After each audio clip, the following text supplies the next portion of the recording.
കർക്കടക മാസാചരണത്തിന്റെ ഭാഗമായി പത്തിലത്തോരൻ ഔഷധക്കൂട്ടുമായി Alathur ALP school. വിദ്യാലയത്തിലെ കുട്ടികൾ ഓരോ തരം ഇലകൾ കൊണ്ടുവരികയും തുടർന്ന് ഉച്ചഭക്ഷണം തയ്യാറാക്കുന്ന VM സുചിത്രയുടെ നേതൃത്വത്തിൽ തോരൻ തയ്യാറാക്കുകയുമായിരുന്നു.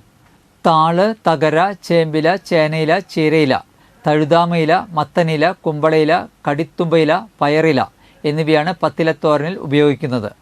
Headmistress PM Jinsa, Suchitra VM, Nithya Sajeev, Anoop CG, Govind MM, Krishnapriya TR, Sunitha Arun, Simi Sunil, Aswathy Arun എന്നിവർ നേതൃത്വം നൽകി.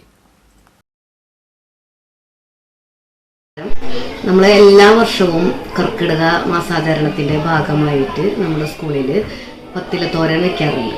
അപ്പോൾ എല്ലാ ക്ലാസ്സിലെ കുട്ടികളും അവർക്ക് കിട്ടിയ ഇലകൾ നല്ല ഉഷാറോട് കൂടിയിട്ട് തന്നെ നമ്മുടെ കുട്ടികൾ നമ്മുടെ സ്കൂളിലേക്ക് ഇലകൾ എത്തിച്ചിട്ടുണ്ട്.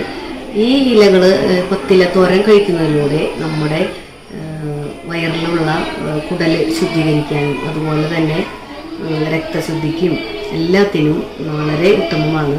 എല്ലാ കുട്ടികളും വളരെ ഉത്സാഹത്തോടു കൂടി ഇരിക്കുകയാണ്.